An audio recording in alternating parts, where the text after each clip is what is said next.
É isso aí, torcida do Vascão, e vamos aqui para mais uma notícia. Vocês acompanharam aí o Globo Esporte. Agora vamos aqui, pessoal, com o SBT Sport Rio, com Pedrosa e companhia, trazendo as últimas informações do Vasco. Torcedor vascaíno, se não é inscrito no canal, se inscreva, deixe seu like e o seu comentário, que isso faz uma enorme diferença. Agora, sem mais enrolação, bora pro conteúdo, bora para mais uma notícia. E o Vascão, Pedrosa? Também estreia na Sul-Americana. Pega o Melgar esse jogo amanhã. E antes da viagem, o Tietê falou com a Vasco TV sobre essa partida. Fala, Tietê.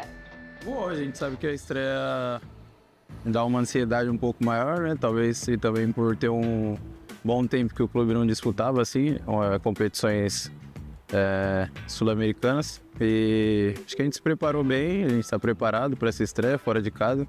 Sabe que vai ser um jogo difícil, mas a gente se sente preparado para isso. Ô, Pedrosa, e o Pedrinho também, além desse jogo Melgar, todo mundo comentando, né? Amanhã é o jogo do Vasco, a estreia, mas o Pedrinho teve uma fala sobre São Januário. O que aconteceu, Pedrosa?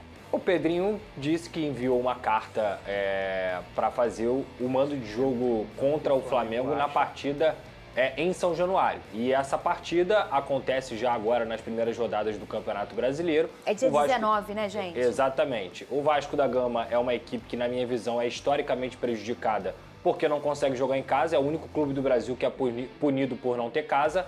O Maracanã, que é digamos assim, a casa do futebol carioca, que eu defendi tanto assim aqui no Campeonato Carioca, quando estava 50-50, porque isso era previsto em regulamento, na minha visão, era uma coisa natural, mas desde os últimos anos, quando a dupla Fla-Flu assumiu o Maracanã, a dupla Fla-Flu sempre dificultou o Vasco da Gama de jogar no Maracanã. Há anos o Vasco, que foi o primeiro campeão carioca dentro do Maracanã e teve o direito de escolha do seu lado, não pode jogar do seu lado, porque o Fluminense não deixa. Há anos o Vasco tem que entrar na justiça, o que é um absurdo, para poder jogar no Maracanã os jogos, pouquíssimos jogos, alguns jogos que o Vasco escolhe e que obviamente não prejudicam o gramado, e a dupla Fla-Flu cisma em colocar a culpa no Vasco em relação ao gramado. E dessa vez o Pedrinho falou isso muito bem, que estacionamento, camarote, tudo que tem direito a um mandante no Maracanã seria, na verdade, para o Vasco de visitante, mesmo tendo a condição de mandante. Então mandar o jogo no Maracanã não faz sentido para o Vasco no novo Maracanã. Esse Maracanã que, inclusive, nem mesmo o nome mais deve ser do Maracanã, porque Fluminense e Flamengo negociam os name rights do Maracanã. Então, o Maracanã que a gente conheceu do futebol carioca, infelizmente, ele não existe mais. Eu sou um grande defensor da memória do futebol carioca, acho que não tem nada mais gostoso de se ver no futebol carioca do que a torcida dividida, o clássico 50-50, acho que isso realmente faz parte da nossa cultura. É lindo. Mas antes de cobrar o Vasco da Gama sobre qualquer posicionamento, os próprios torcedores de Flamengo e Fluminense têm que cobrar os próprios clubes, porque o Vasco foi escanteado no Maracanã durante todo esse tempo. Então, nesse momento, entendo completamente a postura do Pedrinho de querer mandar o jogo em São Januário, não com torcida única, como muita gente está falando. Ele quer mandar o jogo em São Januário, 90-10. E de quem é essa responsabilidade? Do BEP, da polícia, que tem que garantir a segurança dos torcedores do Flamengo quando o jogo for em São Januário. Porque o Vasco não pode ser punido porque não tem casa, porque tem casa. E outra coisa, tem jogo contra o Corinthians, no domingo agora eu estive lá, jogo contra o Santos. Corinthians, então, tem um histórico de brigas com a torcida do Vasco perverso, É verdade, gigante. E eles garantem a segurança para o jogo contra o Corinthians, garantiram a segurança para o jogo contra o Santos, estava lotado lá o setor do Santos. Por que não pode garantir a segurança para o Flamengo e para o Fluminense? Então, com todo respeito, eu acho que essa responsabilidade é muito mais do BEP, a incompetência dos órgãos públicos de não garantir a segurança, do Vasco só querer jogar em sua casa. Ele não pode ser prejudicado por ter casa. Ô, Venê, você colocou em suas redes sociais a resposta do Flamengo, porque você tem 30 segundos, você consegue falar? Vamos você resumir. É bom nisso, o problema vai pedir para jogar em torcida única. Mas não pediu.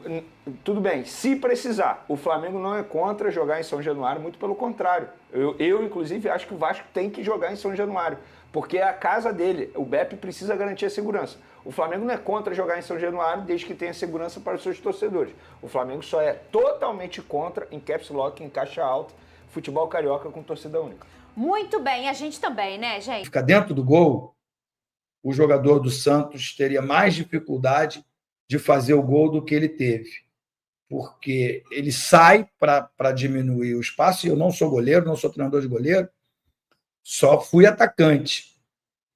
E aí ele dá a cavadinha e faz o gol. Acho que se ele fica plantado, dificultaria mais para o atacante do Santos. Mas faz parte, se não tiver erro, de marcação, não tiver erro de passe, os jogos seriam chatos, porque terminariam todos 0-0, 1-1, e o futebol não ia ter a graça e a paixão que tem hoje.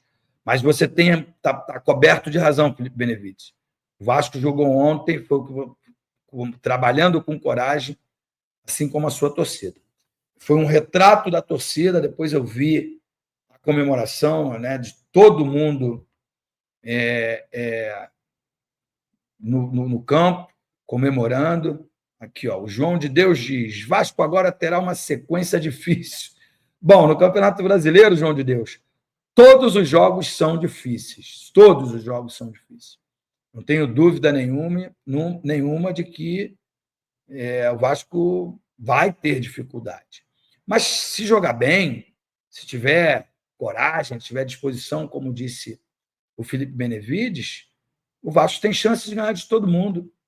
Aproveitar aí que passamos de 1.000 pessoas simultâneas aqui na live, agradecer a audiência gigantesca, pedir para você deixar seu like, se inscrever no canal, compartilhar.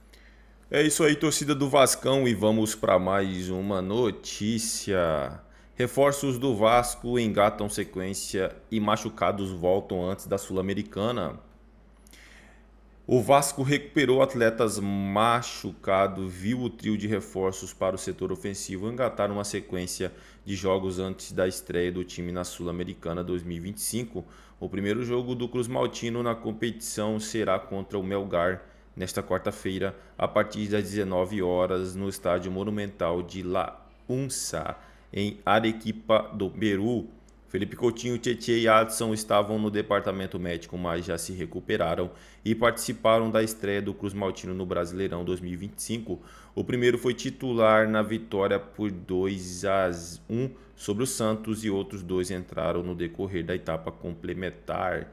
Na última janela de transferências, o Vasco trouxe 3 jogadores para o setor ofensivo: Nuno Moreira, Benjamin Garré e Lloyd Augusto. O português foi titular nos últimos 3 jogos do Cruz Maltino e parece ter se firmado. Nuno deu uma assistência na vitória sobre o Nova Iguaçu por 3-0 na Copa do Brasil. Além disso, marcou na derrota contra o Flamengo por 2-1 e no triunfo sobre o Santos por 2-1 no Campeonato Brasileiro. É isso aí, torcida do Vascão. Agradeço a vocês pela companhia e até o próximo conteúdo.